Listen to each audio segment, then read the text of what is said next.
Hello and welcome back to Mzansi. We're back again. It is that time of the night where we have to talk about the case. Remember, you know the drill. The drill is such that you press that like button, smash it like you mean it, subscribe if you're not subscribed, renew your membership if you have membership. If you don't, please join. We request. It's a request, that one. So, our members know themselves. Because others they feel offended when you ask them, but that's how we survive here, guys. Right, greetings. We are back in court. We are doing what we do the best, which is to listen and come and relate. Greetings to those ones who are still coming back, those ones who are still chowing their holidays good.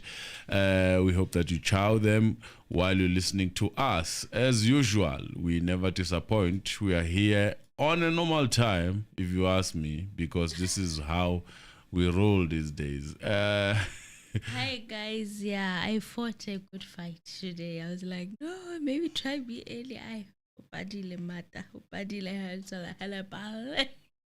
It was not as easy as I thought it would be. Yeah. So, but we're here. What matters is that we're here, and we are going to do what we normally do. Let us not waste any time. Greet you, Emily. Greet the members and everyone else, and let us roll. Hi everyone, welcome back to the Mzansi Reality YouTube channel, fam. Yeah, it's back to regular programming. It's back to how we do things here at Mzansi Reality. So, Advocate Mshololo continued her cross-examination of the lead investigator, Brigadier Kininda, or Brigadier Bongani Kininda, today or yesterday. Advocate Charles Mnisi, and now on the other hand, he continued with his cross-examination. And remember that he's going to take over as the legal representative for Muzisbia, accused number 1, since Mr. Mncume passed on in December last year. So Advocate Mncume was not in court. Apparently he ceased with another matter in KZN until the 30th of January. He asked Mr. Sipho Ramasipili to stand in for him, and Ramasipili said that he will stand in for him on certain days, and on the other days Advocate Munyeki will be standing in for him. And there's also a new interpreter by the name of Mr. Nzanga, from what I hear. And the judge told another story as well. There was story time very early in the morning about Ruth Nzanga, a freedom fighter who used to stay on the same street as Walter Sisulu and Nelson Mandela. Apparently, when he was arrested on the 1956 group for treason, he got acquitted on that technicality. And the judge was asking Baloyi if he read about the 1956 treason case. And Baloyi said yes. So Ruth Nzanga was one of the leaders on the march to Pretoria in 1955 or 1958 against bus laws. And Baloyi said that it was actually in August of 1956, and then it stopped there. So my guess it would be that this case somehow has something that can assist the state. That will be my guess, because nothing surprises me anymore. It may pop up later on when we least expect it. So for those who are wondering, why would I be talking about these story times that the judge does? It's because if you listen very carefully, you'll find that in the future, this case will be presented in that court. That's my opinion. Well, Ramasipili confirmed on record that he did receive a call from Advocate Mncume requesting him to stand in for him from Monday to Tuesday. And from Wednesday, it will be Advocate Munyeki. He ceased with the matter in the Pietermaritzburg High Court. And he said that he only got the communication on Friday that the matter is proceeding, hence he cannot be in court. So Ramasipili said that he had discussed it with Mr. Mapisa, and Mr. Mapisa confirmed that he was okay with everything. So Advocate Zandile Mshololo continued her cross-examination, and she started off by asking Brigadier Kininda, the last time when you testified, I had already covered the issue of the silver grey polo, which was alleged by Constable Zungu that it was driven on the date of the incident at Basotong Hostel. However, She said she needed clarity on the two dates, an infringement that was picked up on the 9th of February 2016, as well as on the 20th of March 2016. And in those two infringements, the car that was driven, the registration number for that motor vehicle was 79YZGP, and this Polo that is alleged to have been driven in 2016, the color and its registration number, Advocate Mshololo asked if it was the same vehicle on those dates which was driven on the same day of the incident. Gininda said no. He said we can't say with certainty because the statement of 26th of October 2014 refers to a silver Polo and also refers to the suggestion that it may have been a hired car, but there are no specific registrations that were given. So based on that, we cannot say. The only similarity is that it is a silver Polo and it is a car belonging to the shuttle services, but we can't say. And he said that they don't have any evidence that there's a specific vehicle was at a specific registration number that was used on the 26th of October 2014. He said he doesn't have that. So they have similarities, but not registration numbers. So Mshololo then asked him, so you agree that in law, the only way to identify a car is with its registration number? And Gininda said that the question Mshololo was asking was broad. He said if it's with specifications, that is now wanting to link the vehicle to its manufacturer, for example, it being a VW, to say that it is indeed a VW from Volkswagen South Africa, then you need a registration number, engine number, VIN number, because then you can confirm the details with the manufacturer. But with the commission of a crime, cars are described all the time by how they look like. It's the same with suspects. And I thought to myself, funny how it's not the same with firearms, hey? With cars, it's like that, but with firearms, it's not the same in the sense that the witnesses from the house, they needed firearm licenses in order for them to describe the firearm that they saw. So he went on further to say that people will describe a suspect in terms of the features, not necessarily the name of the suspect. So in his understanding, the same principle applies. And if a suspect or a witness says, I saw a BMW 3 Series tinted windows, it had tinted windows and I think the vehicle had a sticker, that is a construction vehicle or it's an SAPS vehicle, people that was present when the offense was committed, and you happen to find the similar vehicle during the course of investigation, there are similarities. But yes, if you want to talk to specific identification, you'll need the VIN number, engine number, etc., etc. This is so strange how this scenario of a witness saying, oh yes, I identified that car, I saw that car had a sticker, had what, it applies here in his example. But when it comes to the witnesses from the house there at the Spaza house, when they say they saw a firearm with a wheel, all of a sudden they need firearm licenses to be able to speak on what they saw. I'm just saying. So yeah, it was quite a long answer. But then Mshololo said with the registration of the motor vehicle, you would be able to get the owner of the vehicle, right? And Gininda said yes. Mshololo then asked him, did Constable Zungu give you the registration number of the said Polo at Basotong Hostel on the 26th of October 2014? Gininda said no. So Zungu did not even give or provide that registration number because he said that he doesn't recall the registration number. And Mshololo referred Gininda to his previous testimony where he referred to accused number 5's banking details on the 31st of October 2024. And Mshololo asked him, from the Nedbank records, did you request the information covering the period of October 2014 regarding the transactions?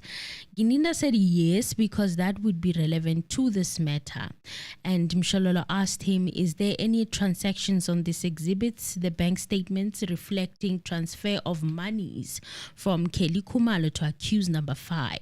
And Gininda said that his recollection is insofar as all the accused from all the institutions, not only Nedbank, there is no electronic transfer from Kelly Kumalo to any of the accused or even cash deposits reflecting from her. So yes, fam, There's no transaction that is coming from the banks that illustrates that Kelly Khumalo deposited money to any of these people, let alone accused number 5.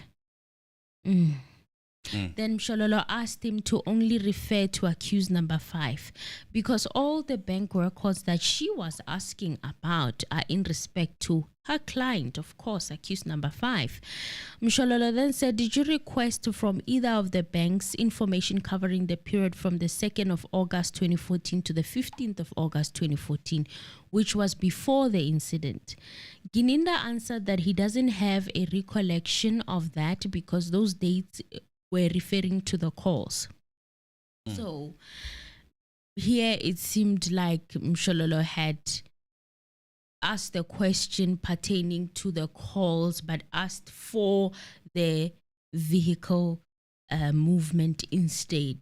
Do you understand? So she took the same dates that applied to the phone calls that were retracted in 2014 to the bank statements, which was quite tricky.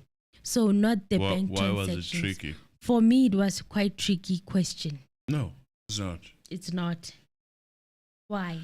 What he was trying to establish is that was there money injection within the specified time that the cars were moving. That the cars were moving and the calls were made.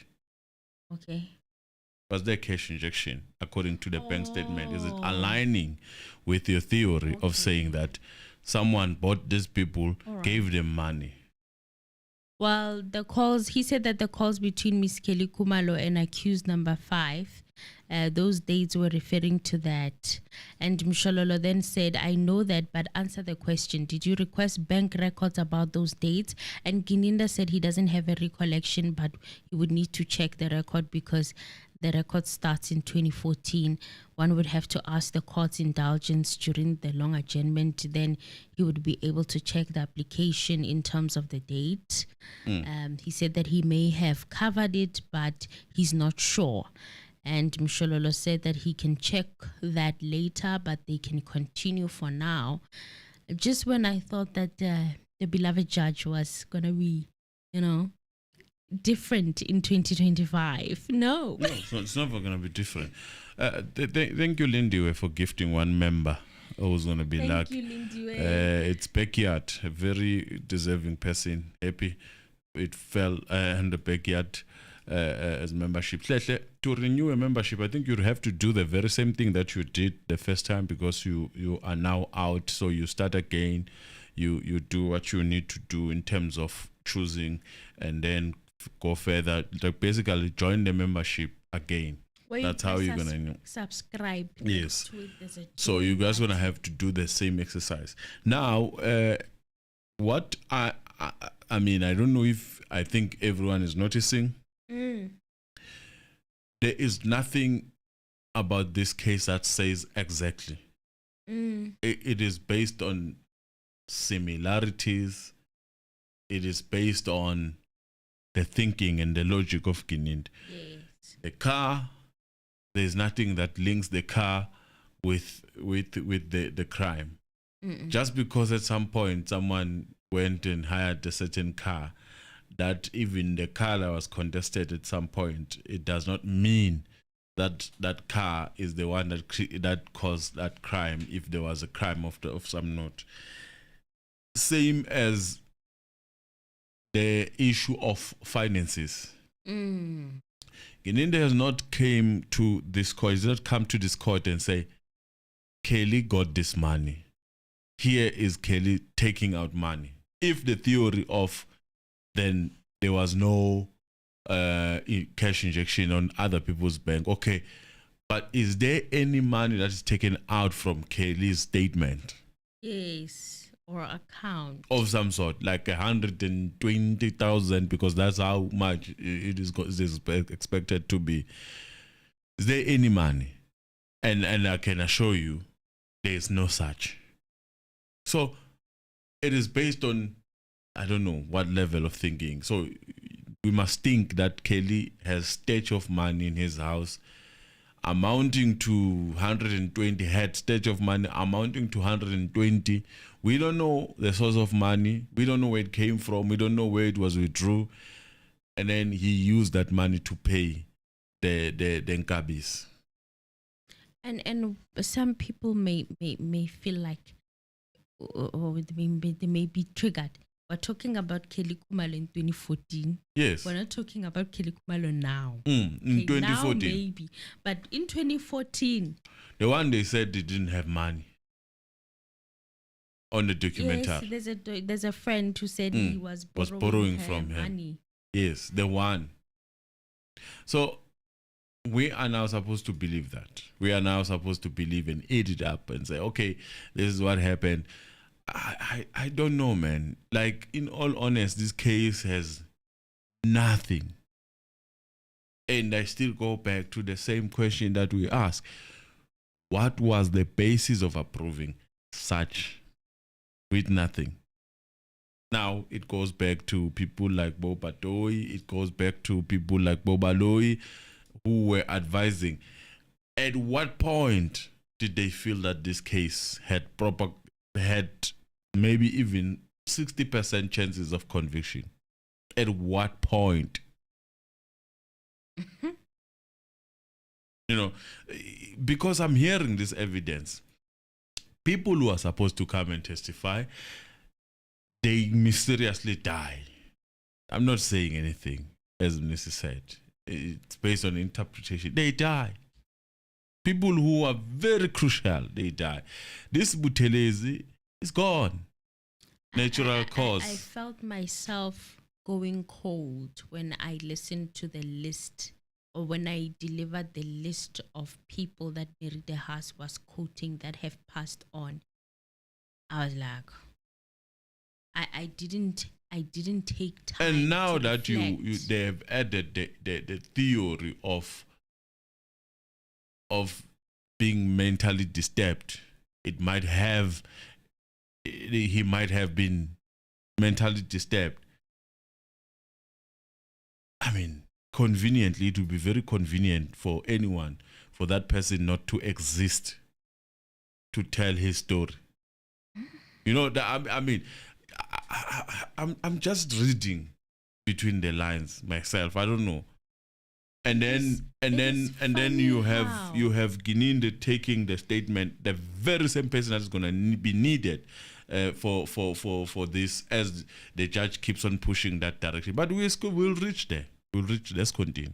I don't want to waste more time while we are still going to deliberate on that thing. Thank you, Mthembu Rosemary. Thank you very much. We appreciate you. May God bless you. Thank you, Rosemary. Thank you. And the judge here, I was thinking, okay, Mhlambe, it's a new year, new him, you know, he will keep quiet. But no, for his understanding, he asked, is it obvious or factual that if there's a bank transaction, then you mention your name? Because people banking money using depositors' names. So if you think, or if you bank money, for me, giving an example, you go to Standard Bank and you say Ratam Khwatleng, you don't necessarily say so and so. It doesn't follow that, for instance, that of Kelly's bank's money on behalf of whoever will use a particular name. It doesn't follow. Does it follow? Asking Advocate Mshololo. And Advocate Mshololo's response was, yes, I can clarify that question, my lord, from the witness. And the judge said, what do you think was happening here? It's a hint. It was a hint that Konje, when you transfer money into someone's account in hard cash, you don't necessarily have to state you yourself as the individual sending the money. The reference can be anything. Anybody. And Brigadier Gininda caught it. He caught it. So, but then, look at this. Is there any injection at all? There's no to even such. catch it. Is there any injection that says, okay, there's money then? No, there's we there's cannot no find the such. person who they like. So it's pointless. But to show you how far the judge is, how far the man is far ahead. Is far ahead. He's thinking about conviction in his mind. There is no cash injection. Why would you give that answer? You know, the man is far, the man is deep. He's not here with us. He's done. So you ask a question, you give an answer to a question that is not even relevant. Because immediately you say there is no cash injection. It ends there. Why would you go as further as to say, but anyone can go put that money? If there was such trace, then, well, you would have played your game properly, Judge. As always, you would have assisted the states, in my opinion. Just covering the corners. But you are covering empty shells. You are covering nothing.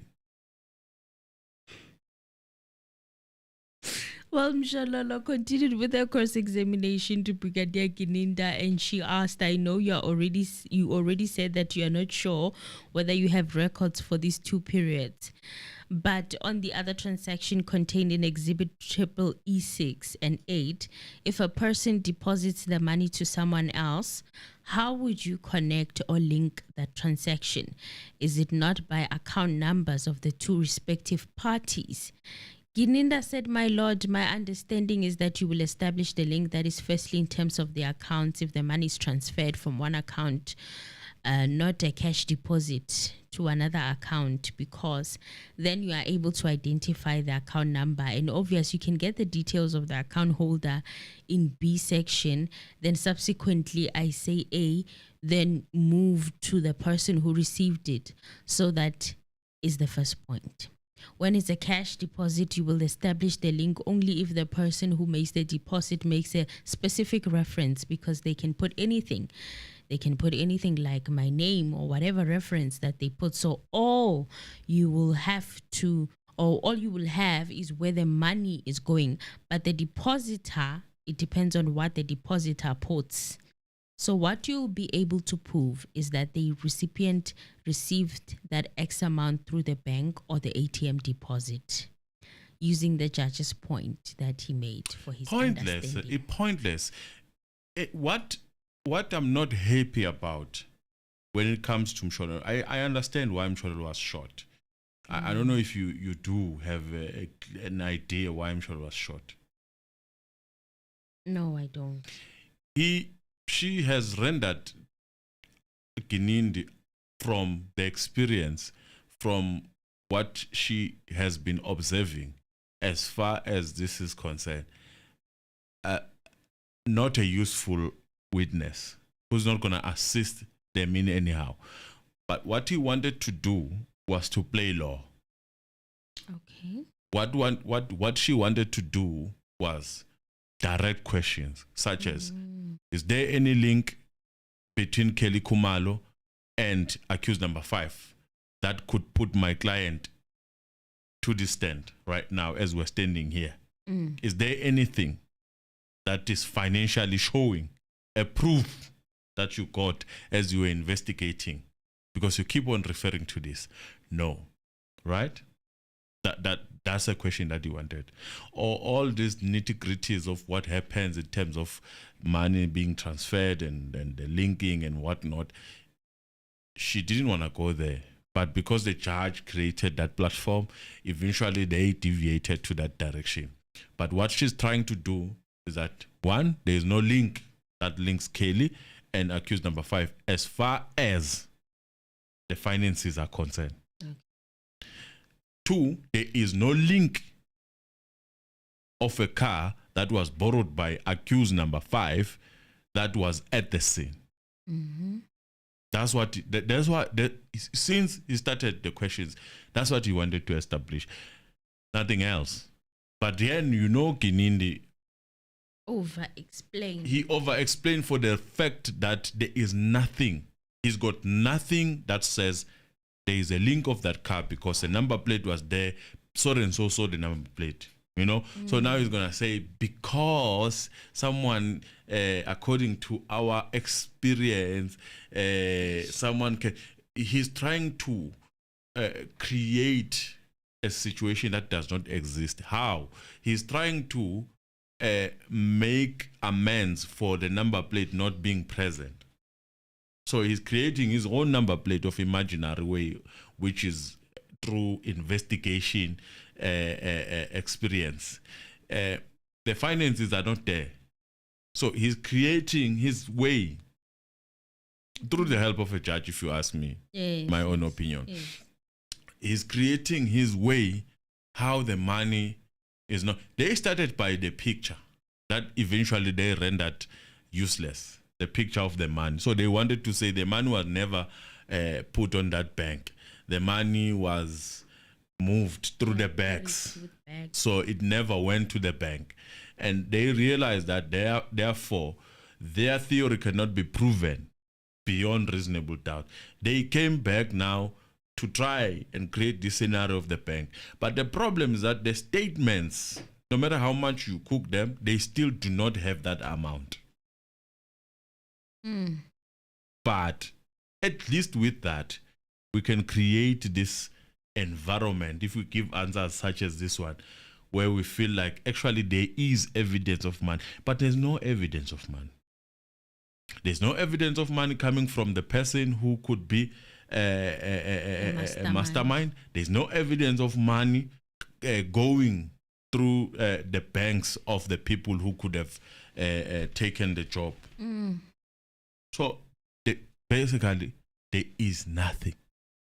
But I can tell you from that explanation and through the judge's notes, if he was able to show us, you would find a lot of things that are written there. My question is, dear judge, what are you writing? What is there that you are writing? What are you writing there? What we will hear towards the case end, if it will ever end. If it will ever end. Yes. Very important note. And yes, he continued to say that it differs when there are criminal activities taking place because people would want to conceal what they're doing, be it money laundering or any form of criminality. So the first example that he made insofar as normal bank transactions, when you do investigation in that regard, but then when such transactions, banks are used for criminal activities, then the picture changes completely because he doesn't think that any criminal would just put his details and say, me, I'm putting this money for someone to be killed. Okay, we accept that. Is there any cash injection that does not have a person that is between that interval? Between accused number 5 yes. and Kelly in that time period or time frame? No. And I want you to ask yourself a question.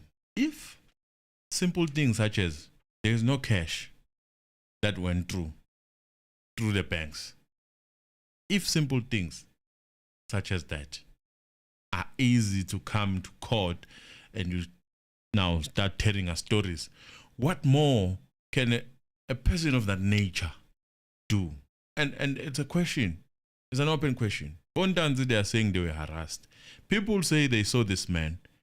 For example, the witness that will come allegedly said Gininda was there, but he denies himself. In most cases, Bondanzi are saying, hey, you were there when these things were done. He says, no, I was not there.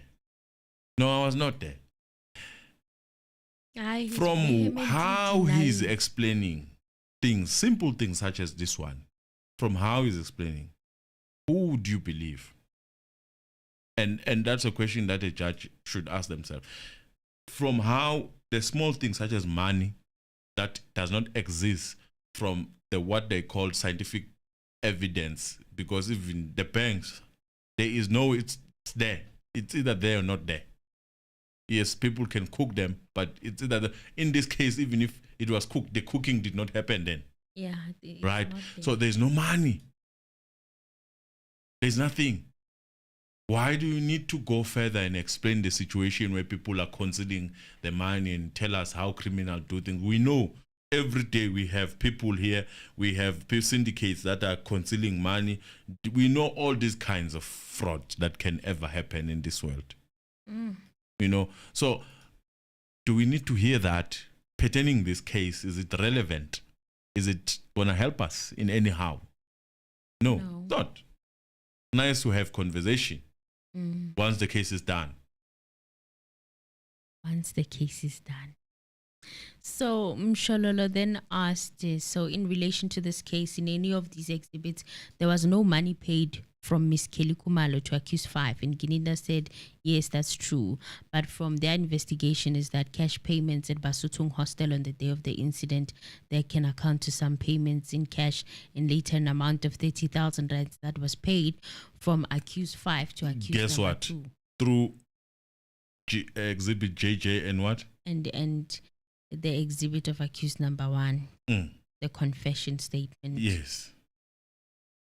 Well, Mshololo, in all honesty, if you ask me, if there was a proper investigation done here by the defense, this case would probably be done.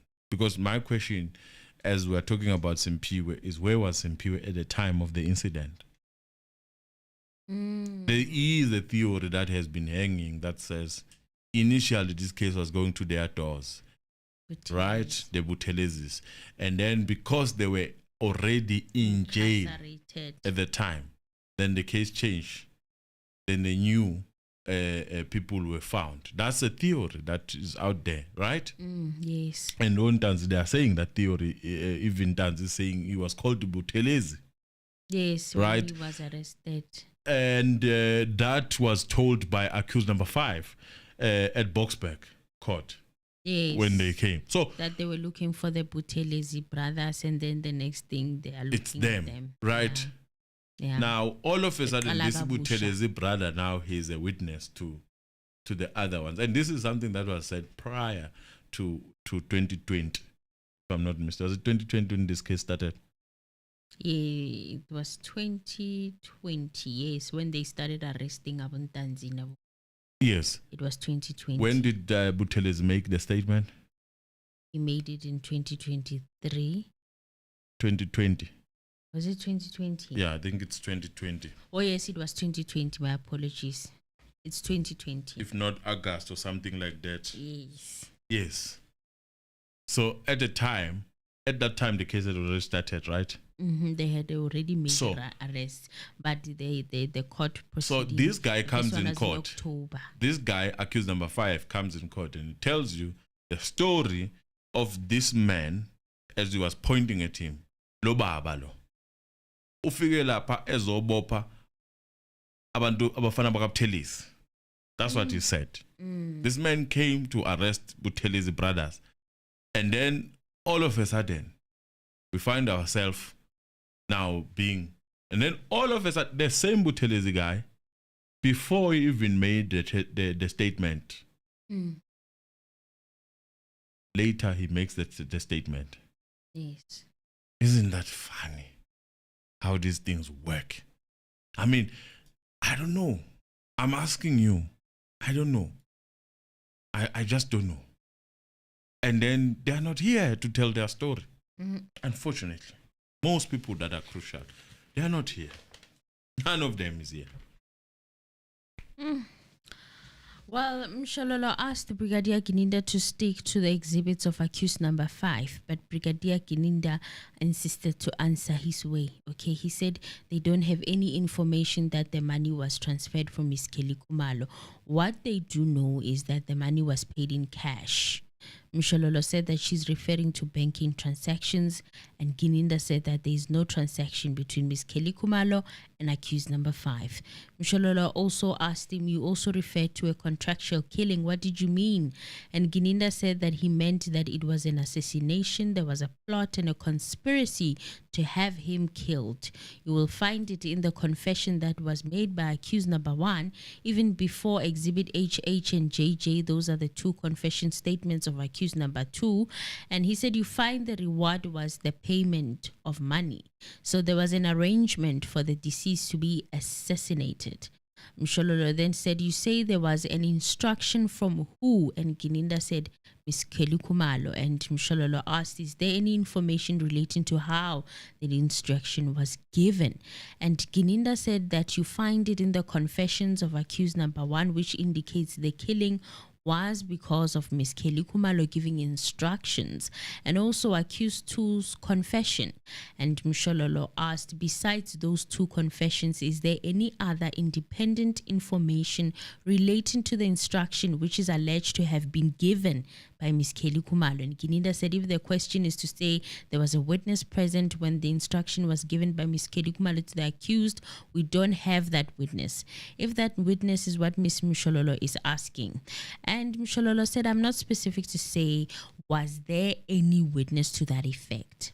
I said, is there any other independent evidence relating to the instruction alleged to have been given by Miss Kelly Kumalo, other than the information contained in the 2 statements? People saying things, and those people don't come to courts to say it. But because you made the statements, you are saying it. Now, all right. What Mshololo is looking for is, Mshololo, here is a conversation through the cell phone. Here is the conversation. Here is accused number 5 saying this to Kelly Kumalo. Here is Kelly Kumalo saying this to, and people act dumb when such questions are asked, and they start answering something that is not being asked. And even me, with my low IQ, I was sitting trying to analyze this. It was easy. Even though they say Mshololo, or they made film Mshololo's English, it was easy. The question was looking for other supporting evidence. Besides not hearsay, not only the word of people that cannot speak for themselves in any case. You know, we are asking for, okay, people, they said, yeah, there was a conversation. Accused number 2, Dan, said that in his confession. Okay, right. We went on to do an investigation. We got this cell phone number. This cell phone number, through this and this and this, they talked. And this is what we got. Here are the conversations, if there are conversations such as that. Here is the money that was paid. All that is not there.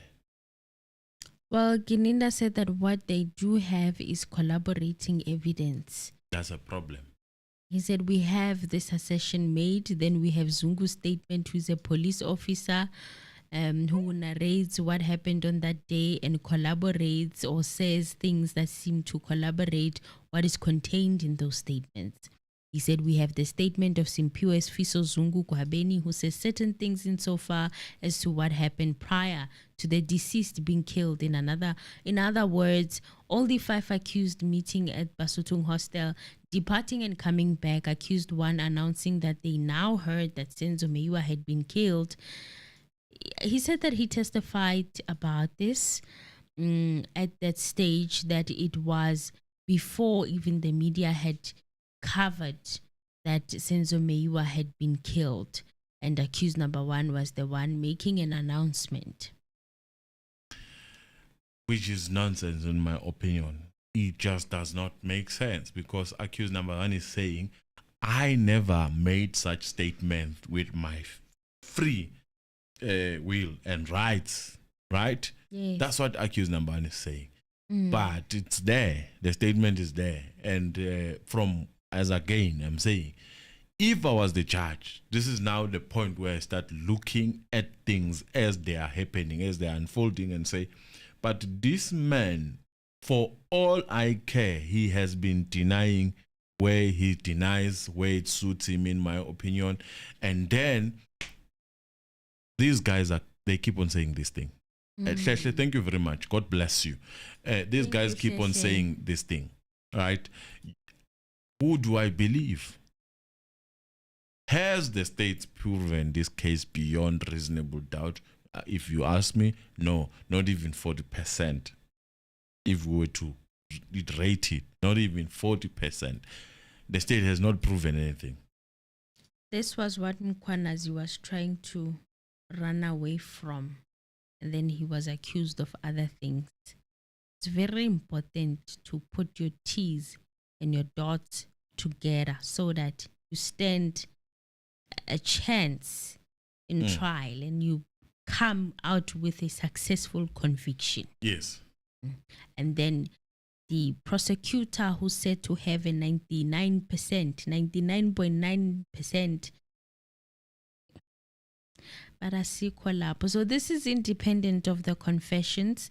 So if you take the confessions, you couple them with collaboration, this is what Gininda said of what happened, what witnesses saw, and those whom the accused spoke to. If you take them into totality as a collaboration, it does create an impression that indeed this would have been a contractual killing, because in his investigation he found no evidence that suggests that any of the accused had a quarrel or anger with the deceased. They were not even in the same profession, so there's no reason that they would have been in conflict with the deceased. Now this is, me, it's speculation. Yes. Is imposing prepositions or your thoughts. It's not supported. This case is an enemy of itself. How so? You have a case that I feel like the NPA probably wanted to go with a narrative of saying that this was robbery gone wrong. Yes. But somewhere, somehow, someone might have said, no, you give them these people alone, it will not be enough. Let us get something to make us talk, because honestly speaking, the Kelly issue that keeps on popping, in my opinion, it is to create a conversation every day, everyone arguing with someone, and as far as this thing is concerned, because it's not helping us in any case. It is not going to any direction. In court, we are sitting with the case, with the case that says there was intruders, and those intruders, they were sent by Kelly. That's what they are saying. But Kelly is not there. No, she's Kelly not. is being escorted outside there. He's enjoying his life, her life. Yes. You know. Now, who's fooling who? Hey, guys, I don't know. Who's fooling who? Don't know. Because even now, that's why they just want to convict these guys, because they know they won't be successful in convicting Kelly. Kelly's living her life, guys. So, Hi, God, hi, Gag. two cases. An intruder case is sitting there. And you hear how, when he's asked about Kelly, he runs short of answers. And even Baloyi does not assist in that regard, because perhaps it is something that came to ambush maybe a certain strategy. It is just clear. We might as well treat this case as robbery gone wrong. It would have been better. You know, I was having very dark thoughts throughout the day. I'm sure maybe they could have just planted it on illegal.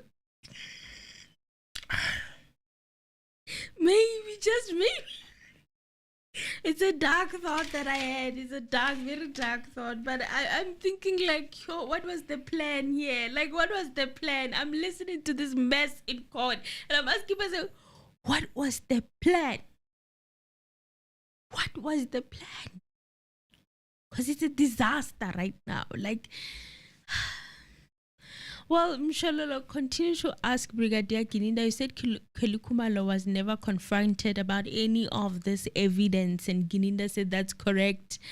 I gave the reasons as to why, and Mshalolo then wrapped up her cross-examination. Well, the judge asked Gininda who was Simphiwe Buthelezi. Gininda said we are bringing now. Look at this question. This question is undoing everything that Msholo did. Little thing that she did. This question is here to undo that, and to give, in my opinion, assure it that we are going to vie with this theory. Listen to it. Well, Gininda said that he was an acquaintance of accused number 3 and number 4. They read his statement in court. The judge asked if he was still alive. Gininda said no. So it seems also like the judge has forgotten that very important detail. Has he forgotten?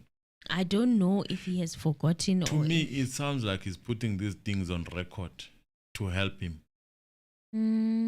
That's how, honestly speaking, the questions that he was asking, I've never had a situation where I feel like the judge is asking questions really does not understand. No. It's like, it's something that we are going to do. It feels like that to me. We need to do it. Because he's the one who allowed for this deceased statement yes. person. And the record is saying that. Read into the record. Yeah, he's the one, not Mngomezulu. No, as Kinindi was referring to. It was him. It was him. It was him. And now it's like, okay, something is being rewritten here. And Mr. Anonymous, you get it. I was like, what is going on? Yes. It seems like he's rewriting the record for himself to cover his back. When it goes up, when this case goes up, he needs to say, one, did you take the statement yourself since the person who took it is gone? Yes. So according to law, then you can stand here and actually go through that person's statement because you are the one who put an oath on it. You are the one who was there when it was written and commissioned it. Yes. Conveniently. Because even that isn't that what Advocate Baloyi was saying and using and saying that, well, the defense was arguing the admission of the statement into the court, saying that, but you cannot do that. And he was like, no, there's a law that says that if you commission the statement as a police officer, then you can. It becomes testify. Yours. Let us put it in a simple dumb way. It becomes your statement. If I was to commission your statement here, Emily, and you were there, I was there when you were writing, I can go and testify on behalf of you. In court. In court. That's basically what they are saying. As if you were telling me the truth. Yeah. That's the law. And you can disagree with us, but that's how we interpret it. But that is what was said. And in fact, we were so bothered by it. We addressed it and we were like, and now all of a sudden it seems like now the judge is acting brand new. He wants to change something. Making sure the fire is still on. Well, Gininda said that they were dealing with Simphiwe in 2023. So that is where I got up. Mm-hmm. So in 2023, I even have a question mark here. Like, okay, 2023, isn't that like where the proceedings were still happening? So maybe he made a mistake. Maybe he meant 2020. I don't know. So the judge then asked him who took the statement. Gininda said he took it himself. And the judge said who handed up that statement in court. And Gininda said, my lord, it came up during the defense. I was cross-examined. There were disputes in terms of what I was told. I recall it was during the time of cross-examination of the late Mngomezulu. It came up during that time. And I know that we had to read it. We had to read that one on the main docket as well as the one contained in the other matters that were investigated by Sergeant Mokhani. So it came up during the defense's cross-examination. Oh, poor Mngomezulu. Hey, I felt so sad a bit because he was not there to speak for himself. And I knew this was going to come and we're still going to hear more of this. Being passed on to Mngomezulu wabantu. And these are people who felt bad when someone passed away. I mean, I'm just saying. It's not even him. It's not him. But the guy was sure. He spoke with so much certainty. Until the record says no. Baloyi stood up and said, no, reading from there, it's the judge who said that statement must be read. Into the record. Because he cannot hide anything. That's how this case has been ran. And it's kind of scary how Brigadier Gininda is speaking with so much certainty. I mean, he hasn't been cross-examined by Mngomezulu. Has he forgotten that detail? Oh, but trial within trial. But then Gininda said that as he could recall, there was a dispute insofar as to what was contained in the statement and what he was telling the court. The court then ordered that they were not saying the same things, as himself and Advocate Mncume Zulu not finding each other. They then said that the statement needed to be read into the record. Advocate Baloyi said that the arrangement was that Advocate Mnisi would canvass certain issues on behalf of accused number 3 with Brigadier Gininda based on the additional information that he had requested, which they had since furnished from their side. So Advocate Charles Mnisi said that there were documents relating to warning statements that were furnished to them as the defense, and the documents also related to Mr. Mjiako, who's accused number 2, Bongani Ntanzi's disputed lawyer. He asked for an adjournment, and Gininda said that it was pertaining Giaco's Fidelity Fund number, as well as the warning statements from 6 different police stations. So after that short adjournment, Advocate Mnisi was now back on for further informations on the requested documents. He was cross-examining Gininda on behalf of accused number 3 now. So Mnisi told Gininda that he does not recall the circumstances that he is describing, that Mncume Zulu is the one who introduced Simphiwe's statement. Mnisi wanted to put the record straight by going into the records, and Gininda insisted that he read it and has a recollection of that. So the judge asked, was it handed up? And Gininda said he does not recall that, but what he recalls is that he read it because there was a dispute. And Mnisi said, both you and colleagues are officers of the court, will verify the information so we can come back. Then we'll be able to present the information as to what happened with Simphiwe. Baloyi said that his colleague told him that it was read out on the 24th of January 2024. So he found the date where the judge said to him that the question is pertaining to the reading out. The judge wanted to know if it was annotated and if it was read out. Baloyi checked and said that the court said, I don't want secrets, just read the statement. Right. Let's please press that like button, guys. Please press that like button. It's 2025. We remind you less. Please press that like button. Press that like button. Press it.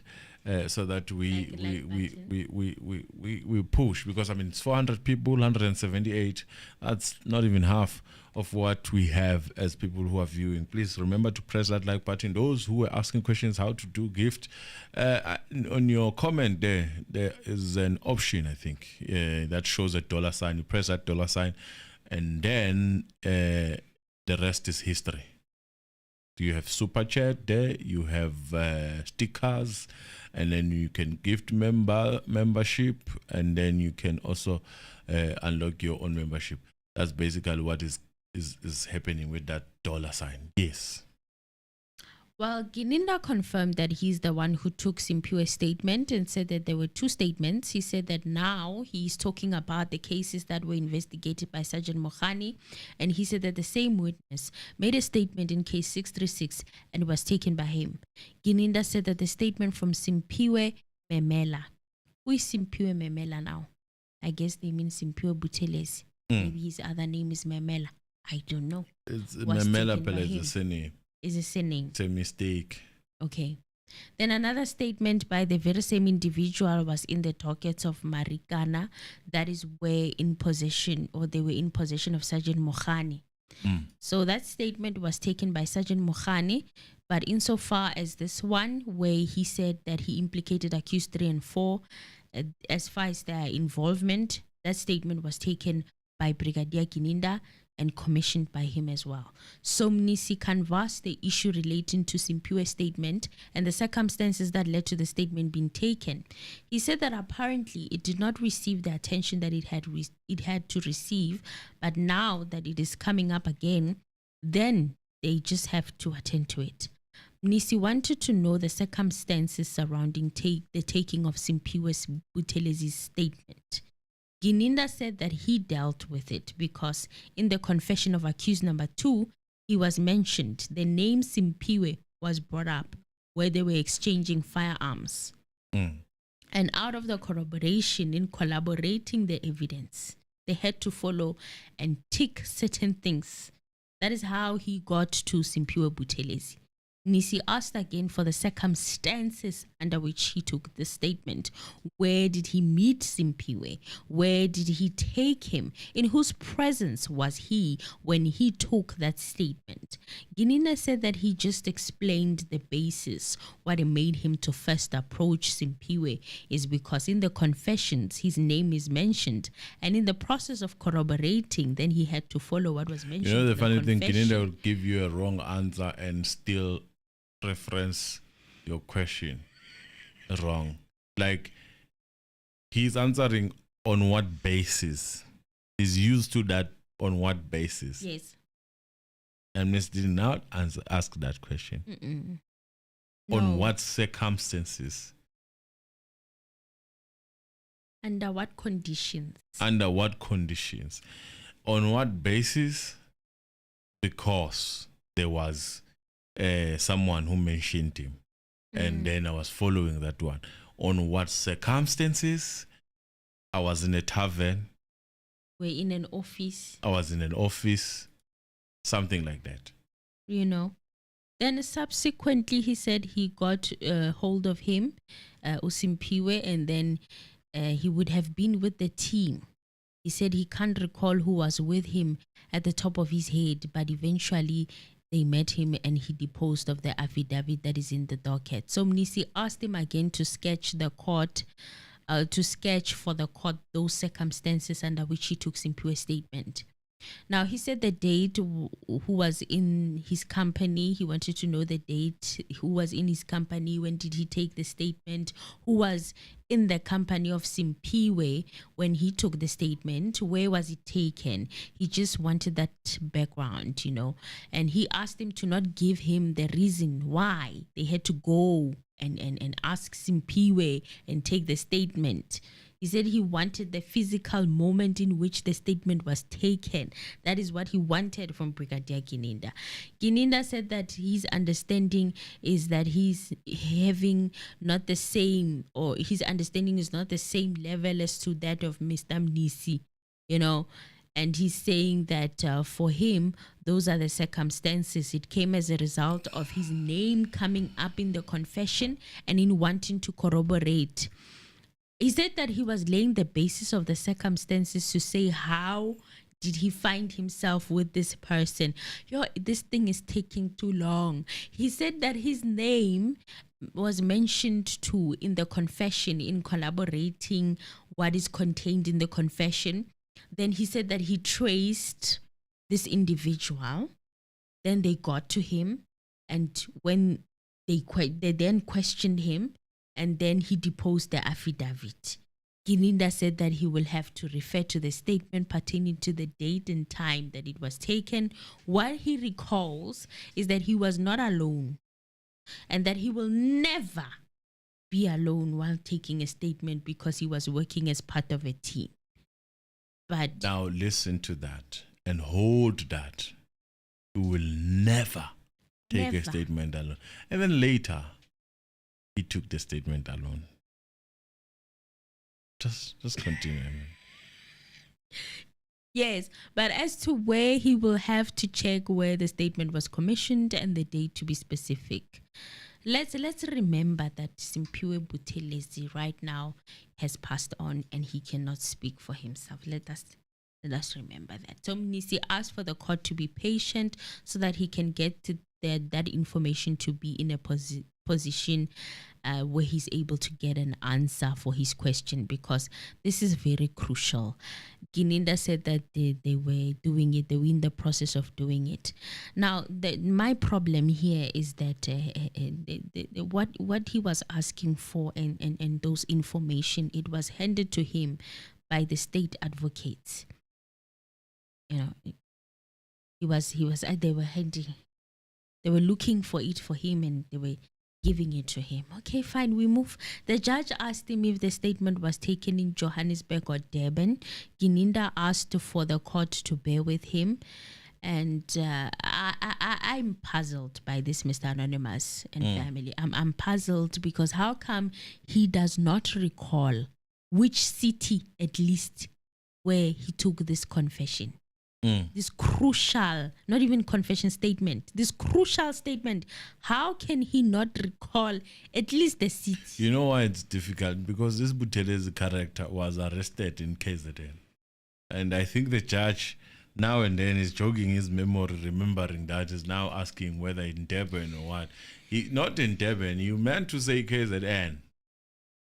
KZN. He meant to say KZN. But, he actually, he likes saying wrong things that are giving hints, in my opinion. Durban is in KZN in any case. We understand. You shouldn't have to think this hard. You shouldn't have to think this hard. It gets stranger by the day.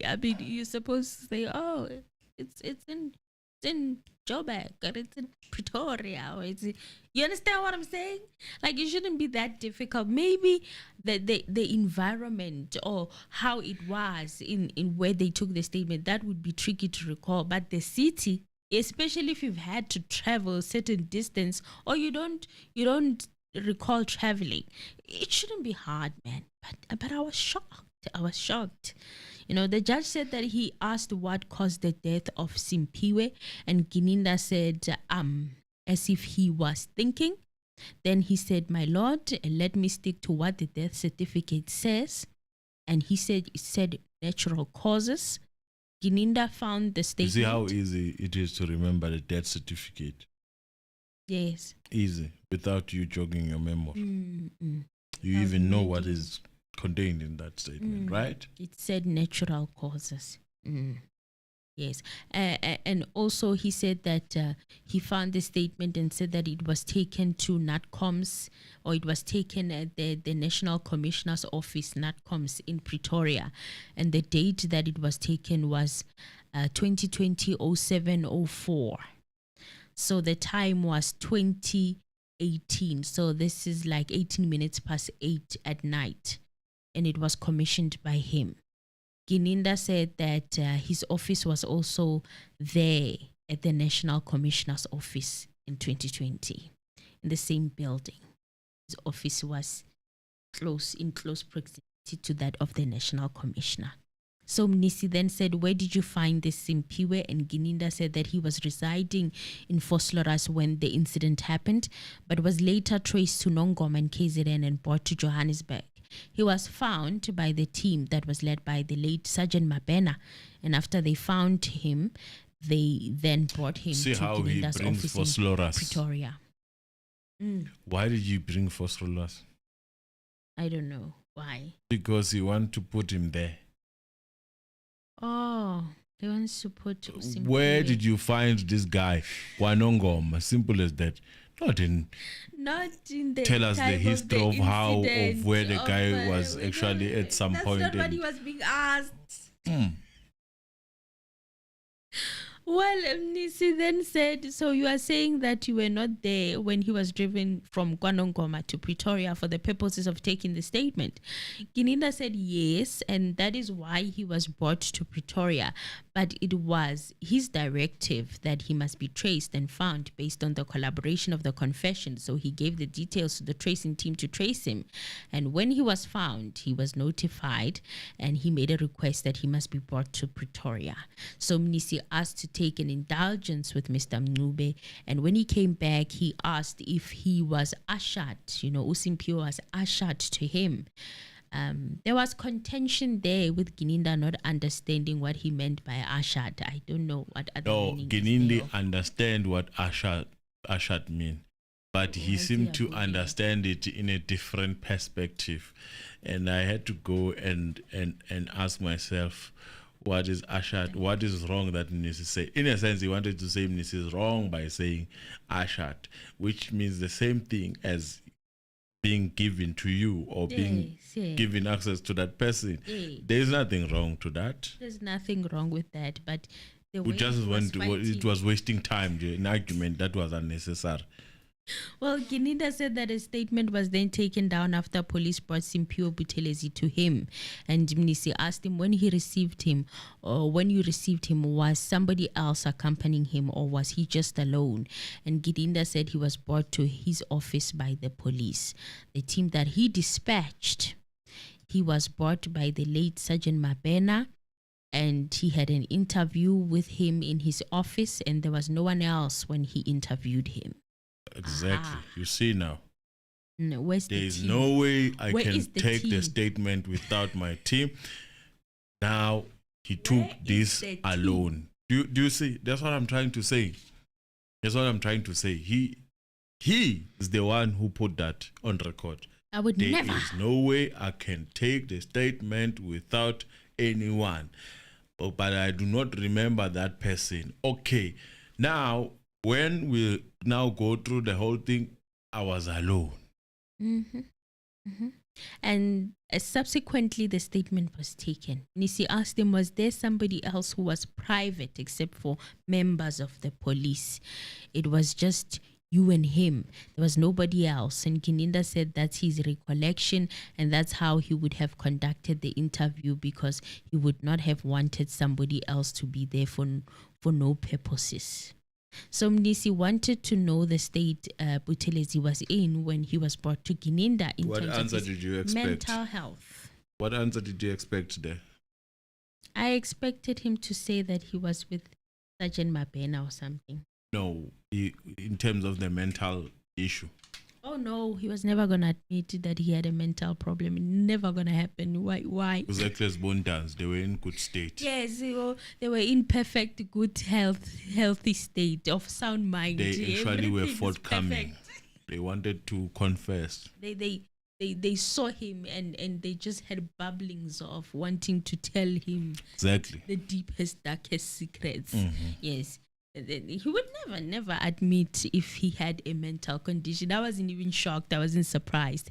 So Gininda said that he can't recall and he did not examine him. The purposes of his interview was to establish his name being in the confession, and he established that they could understand each other. He was walking into the office, and his mental health, that question did not arise insofar as the purpose of the interview was concerned. It was whether he could collaborate with what was in the confession, and he did collaborate. Mnisi asked him, I know you are not a psychologist or a mental doctor, but based on your experience as a seasoned officer for all these years, when you interacted with him, did you find that he was a normal person or that something was amiss with him? Gininda said he was okay, and during his interaction, he was normal. So accused number 3, Mnisi asked, instructs me to tell you that you're not making a mistake when you told this court that him and Simphiwe knew each other, because they are from the same area, however, in the larger area of Kwanongoma. And Gininda said, it is true, because in the statement, he said that he was closer to accused number 3. Mnisi then asked him, however, the following information transpired when his statement was taken. He said there is a witness that will come and tell this court, but because of security reasons, we cannot disclose his identity. But when the time is right, that witness will tell the court the following, that number 1, the person knows Simphiwe Buthelezi. This person knows that Buthelezi had been serving a sentence in KZN, that when he was serving, he got afflicted with mental issues, and they had to place him on mental parole and serve his sentence at home.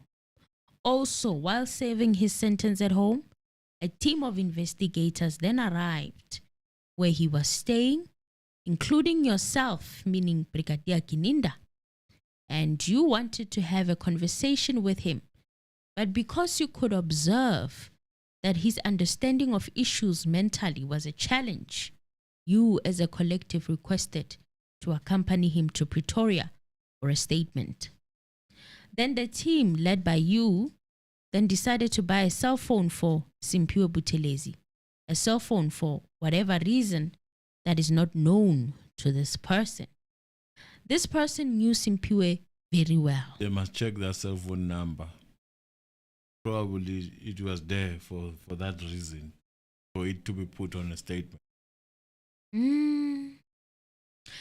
Gininda said, firstly, it's not true. It's a lie that he went to Simphiwe Buthelezi's house. He said he was not there even when the death certificate was fetched. He doesn't know his home residence. Secondly, with great respect, it defies logic that you find a person not in good state and drive with them all the way to Pretoria to take a statement instead of doing so in KZN. Everything in this case defies logic, in my opinion. With much respect to him, everything in this case, it defies logic. Like, for example, a very dangerous criminal can be arrested and not be searched. That is defying logic. And their cell phones are found after months. Like, months. For example, a very same criminal can be bought KFC, and in fact, people can run errands with the very same criminal, and the car breaks. They stay there the whole night. Yes, a lot of things about this case were not normal. A lot. So, what would be an exception from someone who's ill mentally?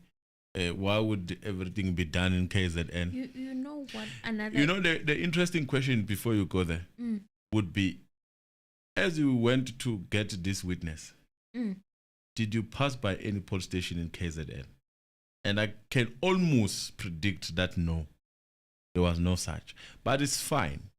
As I'm saying, everything defies logic in this case. And also, like, it's funny how every person who's a witness or is the accused are saying he was there. There was even mention of a white BMW, but he's saying he's not there. And he's vehemently denying that he was in the presence of these people while their confessions were being taken and stuff. And then now Simphiwe Buthelezi, God rest his soul, also the person who's speaking of what happened on that day, is saying a similar thing, that you were there. There was a point in time when Mangena said he was there and then he said he was not. Even the people that were with him. This thing of him being there and not being there. And then he disappears after the clarity comes, and then he disappears. It keeps popping up a lot. Yeah, even on the house where there was investigation, was there, I was not there, and then it becomes, I was not there. It's a lot, man. It's a lot. One time they are saying you were there, and then you said, no, I was not there. BMW was there. It's just, But everyone is here to get Ginint. So the judge asked if he bought him a cell phone, bought Simphiwe Buthelezi a cell phone. Gininda said that he would answer that he wanted to take it step by step. Then he started now explaining. He said his engagement resulted in the statement by Simphiwe Buthelezi, which implicates accused 3 and 4. He said, why would I then buy a phone? It is not allowed. The issue of a phone also defies logic. Insofar as Sergeant Mohani was involved, I was not there when he dealt with it insofar as the Marikana cases with accused number 2. When I came across him on this specific date, he deposed the statement and our relationship ended there. Nothing else transpired.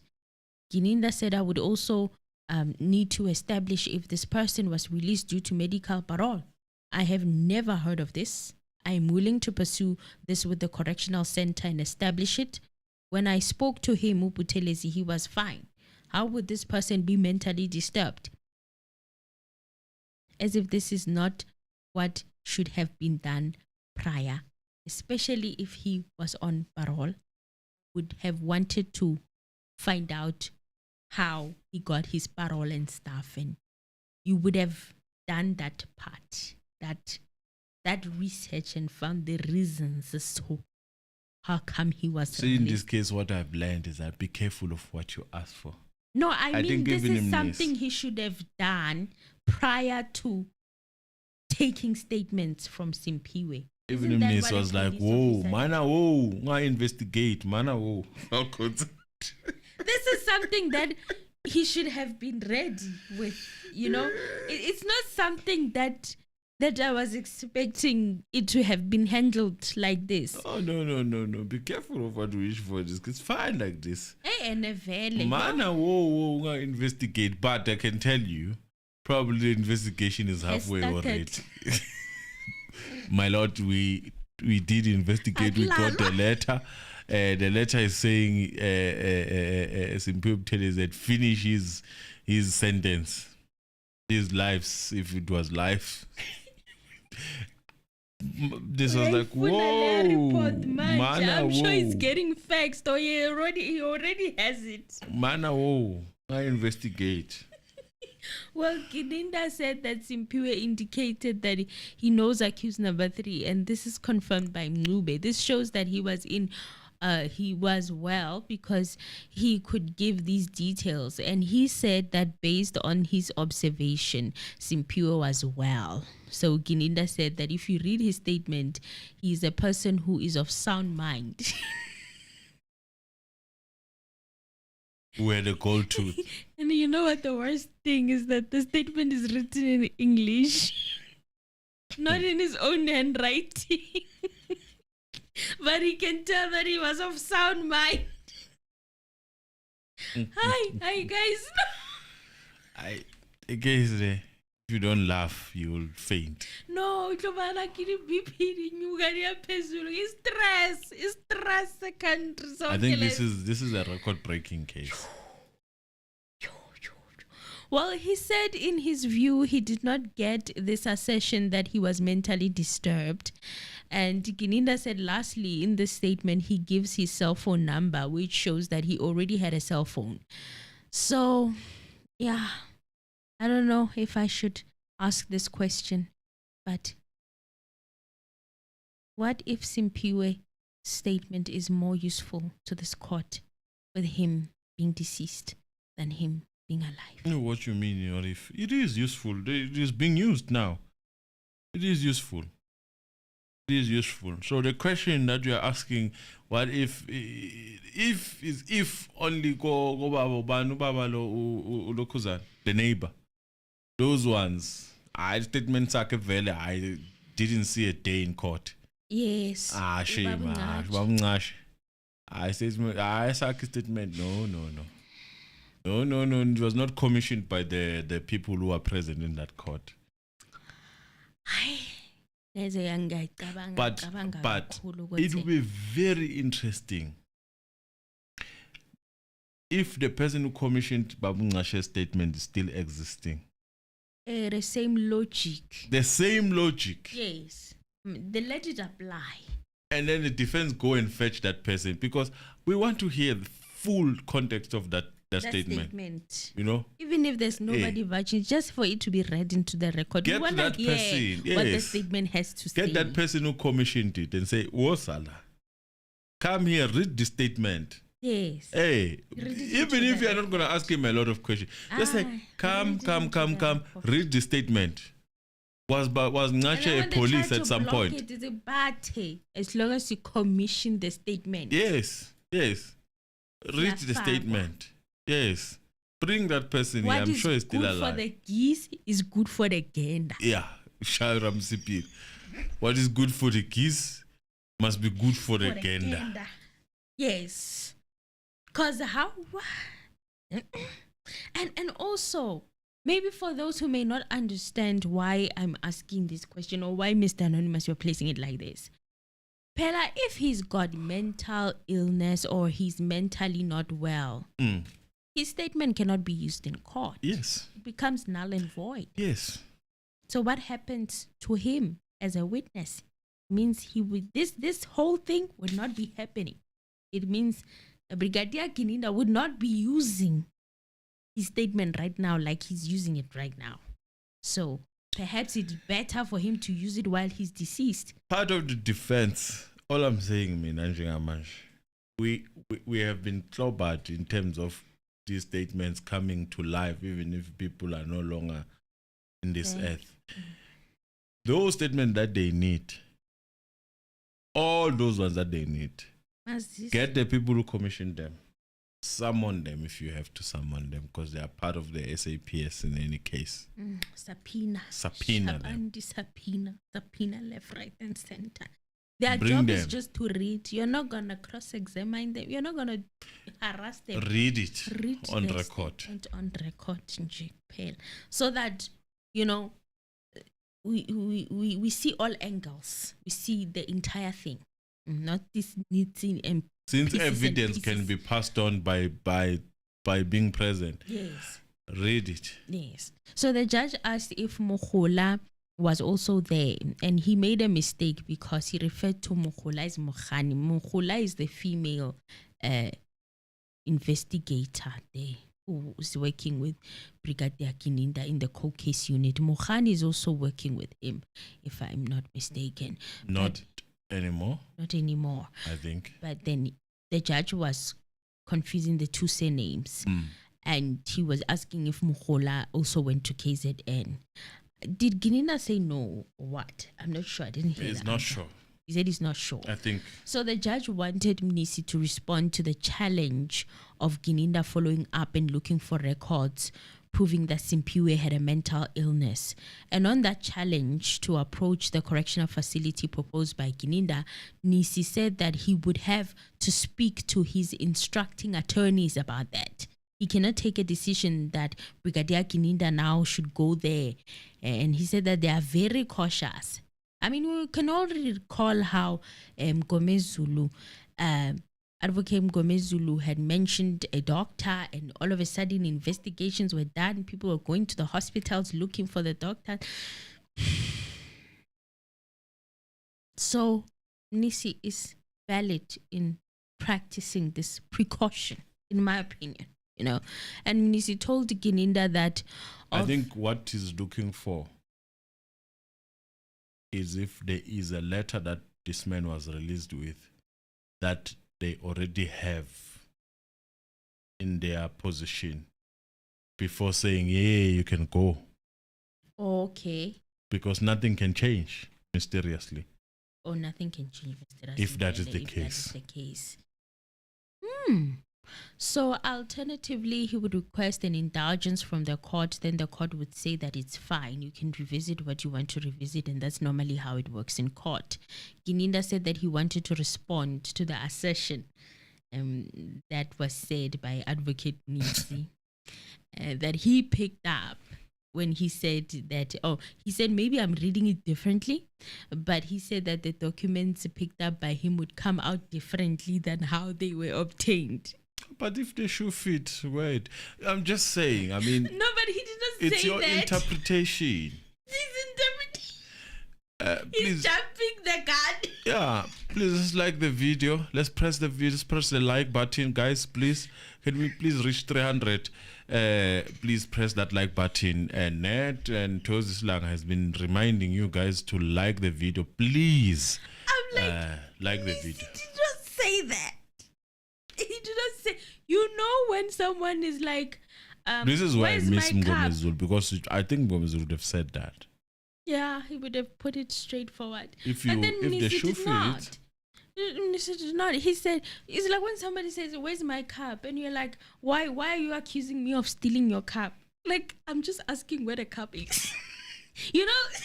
So you just went all the way. What is wrong with Mnisi being cautious about this situation?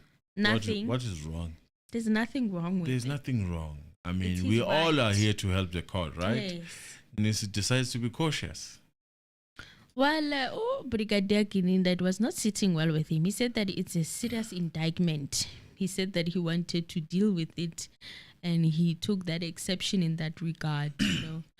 Yes, and Mnisi said that he will not dwell on that.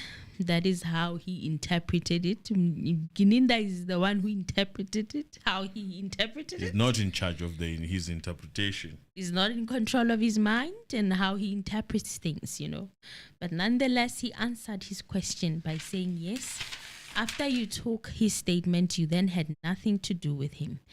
Mnisi said that, would you not have lied or would you not have liked for him to come and repeat what he said in that statement that you are alleging that you got from him, rather than to not want nothing to do with him? Gininda said that when you obtain statements from witnesses, you would want such people to come forth and tell the court what they have said to you. Gininda said that the statement that he said he wanted nothing to do with Simphiwe Buthelezi must not be read in the context of saying that he discarded him. He meant they met. He gave him the statement that corroborated what was contained in the confessions. And from that time up until the time that he passed away, there was no reason to engage him. Really. Because right now, this investigation is laying on the shoulders of Simphiwe, in my opinion. And Gwabini. Well, as Gwabini could be alive. Without these two people. Leya Gwabini ke yona ingozi kakhulu ngoba usaphila maybe. Iyavalwa le case, in my opinion. Bangafika. Hey, Nkosi yami. I mean, that's my prayer. If that Gwabini guy Let's pray for that. can just show up. Oh. And they must not keep him on the stand for long. One day is enough. One day is One enough. day is enough. They must not all question him. No, one person. You know, I heard Merida has on that statement also addressing the safety of defense witnesses as they go and testify on a daily basis. God, I didn't think about it before. It's that's why I'm saying they only need one day, not even half a day, not even a day, half a day, so that they can finish with that person out of the stand. You leave. Do you understand? Hey, guys. It's difficult. And he said that is why he's saying there would have been time for engagement when the state advocate says that he wanted to consult with this person, or if out of these investigations something necessitated for him to go and look for him. Of course, my lord, I would have gone to him. So I'm not saying that I discarded him. I had no use for him. I'm saying for the purpose of what I needed to do, I obtained the statement, it was collaborated, and I carried on with other investigations. So after the long adjournment, Gininda was confirming the details in the death certificate of Simphiwe Buthelezi, and Mnisi did not want to confirm the information from the abridged death certificate of Simphiwe Buthelezi. The judge asked if it was contested, if he is dead. Mnisi said that that was not contested, and Balwe admitted it as an exhibit. So Mnisi said that it is not disputed, nor denied, nor admitted by the defense. So the state must put it there because they are not neutral. They cannot dispute or admit it based on the fact that they cannot admit it. So they need to call the family of the deceased to come and confirm the details of the statement. They wouldn't dare. They wouldn't dare. Believe in you, me. Mnisi said that accused number 3 says that he has always been light in complexion. He's always been a light complexioned. I've never seen a situation where we dispute even the complexion of a person. Hey, a pillar, a corner, we can see him. Oh. I wonder why bengafuni ukuzivezela lama exhibits of the pictures. Oh, yini ngoku. Well, he said that he has been light in complexion ever since he was born. And he's been as he is looking like now. He never had a dark complexion. But Gininda said that he would not have any knowledge of what he looked like when he was born. But the photos that they have, they show that he was much darker than what he is right now. The complexion of dark brown that is contained in the affidavit of Steenkamp that it fits the description of his complexion in 2014. He's much lighter now, and in the photos, his complexion is that of accused 4 and 5. In the downloads, if the glove does not fit, you must acquit. you must fit it by force. You must fit it by force. That's the theory. If this case was in South Africa, change the hand, put it on the right, on the left. These pictures are there. They were circulating. I saw one where he was with accused number 4, and he did not look like the skin color of accused number 4. If the glove does not fit, it surely can fit. For those who may be curious, please scroll all the community tabs. Scroll all the way to 2 years back. I think we shared that picture of the community tab. Please look at it and ask me, are you seeing what Brigadier Gininda is talking about? Then Mnisi said that was with that explanation. The regards should be heard to the quality of the photos and the gadget. There should be regard to that, the quality of the photo and the gadget. Because the cell phones back then were not like the cell phones right now. 4K, there was no people 4K. People were not using ring lights. UHD. You understand? So they are a bit blurry. But you can see who's lighter and who's darker in complexion. It's not rocket science. Then Gininda then said he does agree, but that is what he saw. His complexion, dark brown, you said dark brown, either light. None of the photos taken from his headset show him in a lighter complexion. And Mnisi said that he requested to put it to you that against what Constable Zungu and some of the witnesses said with regard to him having a golden inset on the upper part of his jaw, he never had such. Gininda said he does not have medical records of that. What he knows is that... Why? Because Ndanzi, you took him there. Why? But it's fine. Let's continue. What he knows is that what is placed on the photos resembled accused 3 with the golden inset. Mnisi asked to approach accused number 3, and when he came back, he said that on the photo where it said that accused 3, the person appearing there with a golden inset on the upper jaw on that specific picture, Mnisi said that he was correcting him. That was his younger brother, who was known as Mncume. But his older brother is. His older brother, sorry. It was his older brother. Then the judge asked him if he was a twin brother. He said that it was his older brother and he has always been dark in complexion. So Gininda said it resembled accused number 3. John Namawe. He said that the khaki top fitted the description of the people that were in the house, of the suspect that had dreadlocks and a firearm with big eyes. He said that the complexion he saw was brownish. It fits that description. Mnisi said that the photo could have been taken or received to the phone of accused number 3 on the 23rd of November 2014. So in amongst those pictures, there's a picture of accused number 3's older brother. And this particular picture was found on accused number 3's phone to have either been taken or received from another device on the 23rd of November 2014.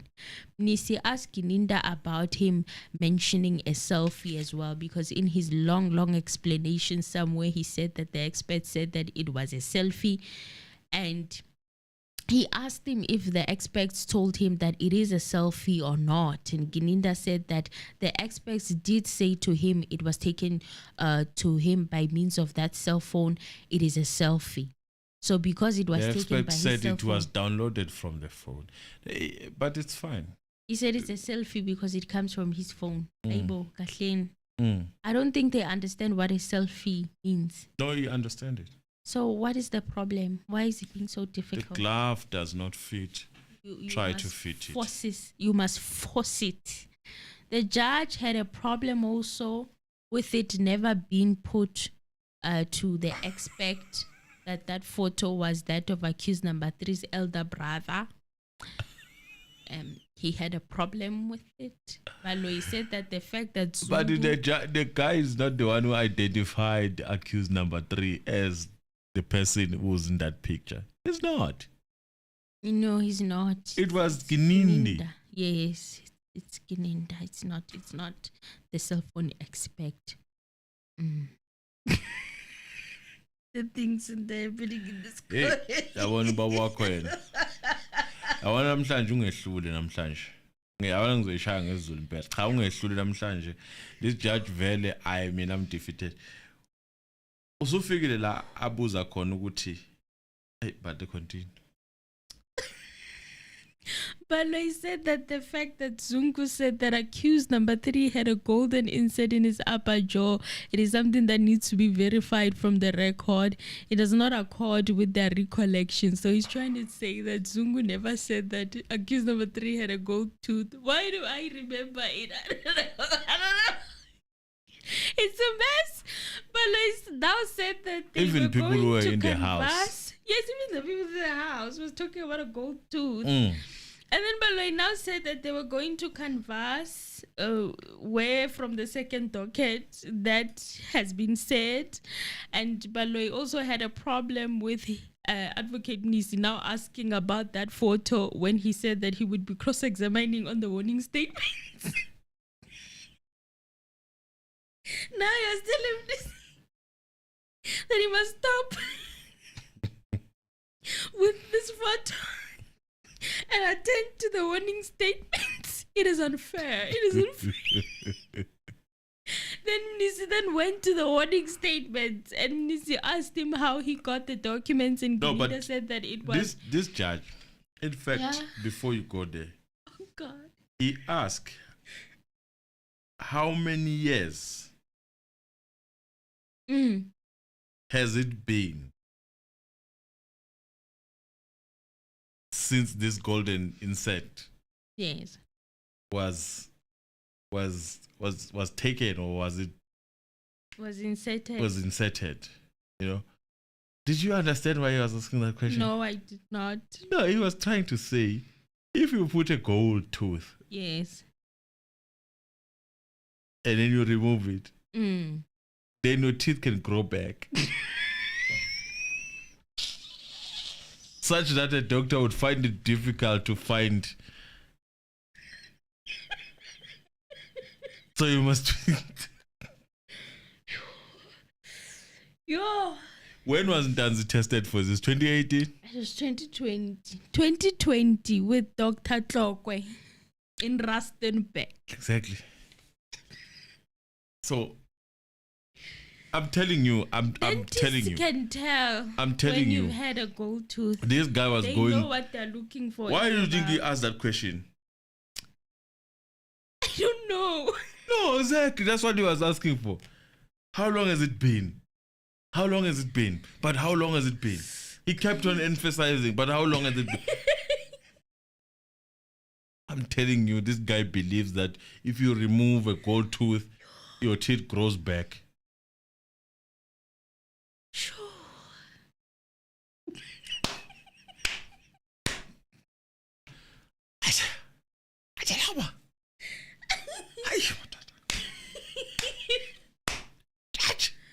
This is what we are. This is what we are being exposed to. I'm telling you. Tell me if I'm lying. He did ask that question several times. How long has it been? How long has it been? It's fine. I didn't notice that. I was like, I'm serious. He asked. But how long? And we did that voice. But how long has it been? Sure, mommy. It's fine. Let's continue. Well, Mnisi asked him how he got the documents, the warning statements, and Gininda said that it was at the request of Advocate Mnisi, and he was on the one of Dagama. He said it was by one of his members who was in the Western Cape on a mission, Colonel Rodt. It's Rodt, R-O-D-T. That's what he said. She said that she got it from crime office. It was active warning statements that are currently being used. And when asked for the name of the person who gave it, he said it was Rodt. And Gininda said that he was not asked for or he did not ask Ruot for the name of the person that gave them a warning statement at that Dagama police station. So Baloyi then said that it was unfair for him to want the name of the officer who gave Rose the warning statement. And yeah, there was an adjournment. We'll see tomorrow what happens. Yeah, guys, only 5. Only 5 people. Less than 2 minutes. If you guys are going to call, I'm done. I'm also done. As in, Yeah, I want to lay my statement. I just stood up. My head, how long is it? That's where I ended. Yeah, well, I like News to me. Casey. Guys. It's news to me. What how? This man is asking. The more it continues, the more Sizobona things that we didn't think we could see, that we didn't think were possible. I now see why kwenzeka lento seyenzeka manje, Mr. Anonymous. Should I talk about the other case? Hold it a bit. Mzansi, hello. Mzansi, hello. Hello, can you hear me, sir? Yes, we can hear you. Thank you very much. Okay. I'm not sure whether to say Happy New Year or what's going on. It's probably too old already. It's too old, yes. We've forgotten that it's a new year already. It takes it a day to be about 6 months old. Yes, yes. The latter part that you mentioned as to why this guy asked the reason after how long. He wants to believe that they cannot find any other material that suggests there was a gold tooth in that gum. Of which we already know he has no clue of what science is about. We know about his comments when it comes to DNA. I won't even comment about this useless old man that must go die. And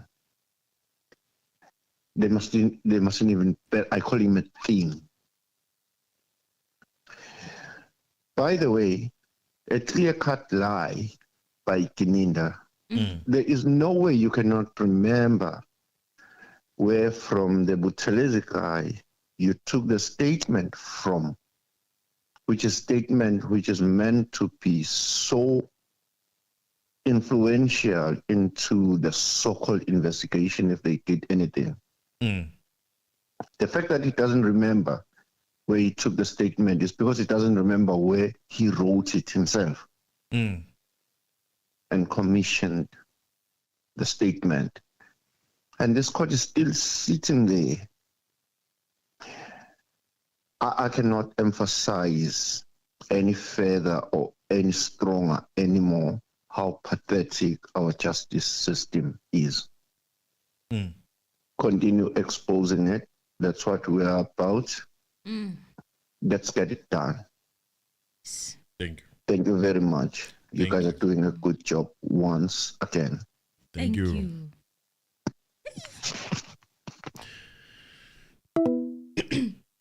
The views are not ours. The views are that of a caller. Yeah, right. Next call. Anyone who wants to say something, it's New Year. Mzansi, hello. Mzansi, hello. Hi, Con. Mzansi, hello. Mzansi Reality, hello. Try again. It's no longer New Year. Teachers have been paid, right? Yes. Yeah. So It's really 20. it's 25. Right. So Gininda says that because of what the witness told him, he then had an impression that it was contractual killing. So people are arrested based on the impression.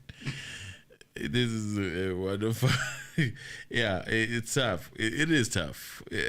Unfortunately, in South Africa, that's how things are. You know, you wake up one day, someone has got an impression that you should be in jail. You go to jail. While others, they've learned it the hard way. I think maybe it's a story. Others, they've learned it the hard way. That you can sleep in a proper bed. Next thing you find yourself in a very small bed. That is hard, like a soldier's bed. But we will talk about that as time goes on. Maybe we should make a separate video. It's going to be a separate video, yes. Yes. He's arrested in a manner of cold case unit. And crime intelligence. Now you would understand. It's just a little bit nyana. They are holding. What is the strategy that Kinenda said they were using when they arrest you for certain case to keep you? Yeah, they keep you in detention. So and then right now with Maweni, they are dealing with Maweni in that direction. Yeah. But we'll it's out and people are speaking that she has murder cases. So before they go to the murder cases, they need to get her. We'll go to that direction. One. Yeah, they use the smaller one. Yes, yeah, if it's gonna stick or not, it's immaterial. Yeah. I hope she knows that. From now, the problems begins. Yeah, the bigger ones. You should be thinking about the bigger ones if they are there, as people are alleging. These ones just it might not even stick, if you're worried about this one. But if it's a cold case team that arrested you, the goal is the murder cases. Is the murder cases if they are there. If they are there. Yeah, that's the goal. So right now, cold case unit yabona itrenda is there is a trend yathi phakathi inside. If it's cold case unit, you must know what you are arrested for. Unit is wanting redemption after this mess that is happening. We will talk about it. Let's not even give. Right, guys. Thank you. Mina vele, I'm sleepy. If now we are not doing, because we're gonna end up talking about the new topic that should be our new. Yeah, guys, we're gonna make a whole separate it's a buy from me. I'm no longer gonna be taking any calls because vele isikhathi sihambile dliwe yinja. Hey, madod, people change names. Mara niyenzelani lento bafowethu. Our member now, I cannot read this name. TB. I think, but Dorcas. McKay. Yeah. Dorcas Net. This is our member, by the way.